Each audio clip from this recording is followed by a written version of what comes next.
ರೈತ ಬಾಂಧವರಿಗೆ ಪ್ರಗತಿ ಚಾನಲ್ಗೆ ಎಲ್ಲರಿಗೂ ಆತ್ಮೀಯವಾದಂತಹ ಸ್ವಾಗತ. ಇಂದಿನ ಜೋಳದ ಮಾರುಕಟ್ಟೆಯ ಬೆಲೆಯನ್ನು ನೋಡಿಕೊಂಡು ಬರೋಣ. ಇನ್ನು ಯಾರು ಹೊಸದಾಗಿ ನಮ್ಮ ಯೂಟ್ಯೂಬ್ ಚಾನಲ್ ನೋಡ್ತಾ ಇದ್ದರೆ ತಪ್ಪದೇ ಸಬ್ಸ್ಕ್ರೈಬ್ ಆಗಿ. ನಾವು ಪ್ರತಿದಿನ ಮಾರುಕಟ್ಟೆಗಳ ಬೆಲೆಗಳ ಅಪ್ಡೇಟ್ ನೀಡ್ತಾ ಇರ್ತವೆ. ಚಾನಲನ್ನು ಈಗಲೇ ತಪ್ಪದೇ ಸಬ್ಸ್ಕ್ರೈಬ್ ಆಗಿ.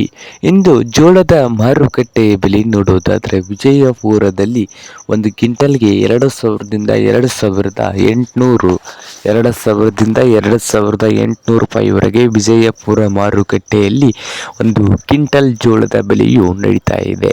ಹಾಗೆ ಇನ್ನೊಂದು ಮಾರುಕಟ್ಟೆಯಾದಂತಹ ಹುಬ್ಬಳ್ಳಿಯಲ್ಲಿ ನೋಡೋದಾದ್ರೆ ಒಂದು ಕ್ವಿಂಟಲ್ ಜೋಳಕ್ಕೆ 2,000ದಿಂದ